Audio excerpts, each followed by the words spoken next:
கூலி movie trailer release ஆயிருக்கு. அதை பார்த்துட்டு அதுக்குள்ள நிறைய டைம் ட்ராவல் கான்செப்ட்லாம் இருக்குன்னு சொல்லிட்டு இருக்காங்க. அது உண்மையா இல்லையான்னு தெரியல. ஆனால் சயின்டிஃபிக்லி ஒரு வகையான டைம் ட்ராவல் ரியலி பாசிபிள். அதுதான் ஃபியூச்சருக்கு போகிறது.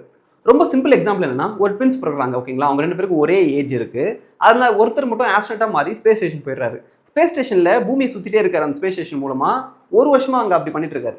அப்புறம் அவர் திரும்பி பூமிக்கு வந்தோடனே இந்த 2 ட்வின்ஸோட ஏஜை மெஷர் பண்ணி பார்க்கும்போது அந்த ஸ்பேஸ் ஸ்டேஷனில் இருந்தோட ஏஜ் வந்து கொஞ்சம் கம்மியாக இருந்திருக்கு. இதுக்கு காரணம் என்னன்னா, நம்ம ரொம்ப வேகமாக மூவ் ஆக அதாவது நம்மளோட வெலாசிட்டி மூவ் அதிகமாக இருக்க நம்மளோட டைம் ஸ்லோ டவுன் ஆகும். ஸோ டெக்னிக் நீங்கள் லைட்டோட ஸ்பீடு கிட்டத்தட்ட போக ஆரம்பிச்சிட்டிங்கன்னா உங்களுக்கு ஒரு செகண்ட் மாதிரி ஃபீல் ஆகிற உங்களுடைய ஓன் டைம் சுற்றி இருக்க மொத்த பிரபஞ்சத்துக்கும் பல கோடி வருஷங்களாக இருக்கும்.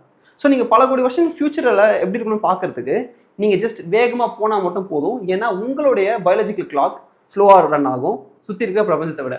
இது ஏன் சயின்டிஃபிக்லி ப்ரூவன்னா, ரிலேட்டிவிட்டி படி time is not a constant, it's a relative concept. உங்களுடைய டைம் உங்களோட ஸ்பீடை பொறுத்து மாறும், என்னோட டைம் என்னோட ஸ்பீடை விட்டு மாறும். இது நம்ம 2 பேருக்குமே டிஃப்ரென்ஸ் இருக்குது. ஃபார் எக்ஸாம்பிள் நான் இப்போ நின்றுட்டு இருக்கேன், நீங்கள் ஃப்ளைட்டில் போயிட்டு இருக்கீங்கன்னா உங்களுக்கும் எனக்குமே கூட டைம் டிஃப்ரென்ஸ் இருக்கும். என்ன ஃப்ளைட்டோட ஸ்பீட்லாம் ஒரு ரொம்ப மினிஸ்குலான ஸ்பீட். ஸோ அதெல்லாம் பெரிய டிஃப்ரென்ஸ் கிரியேட் ஆகுது.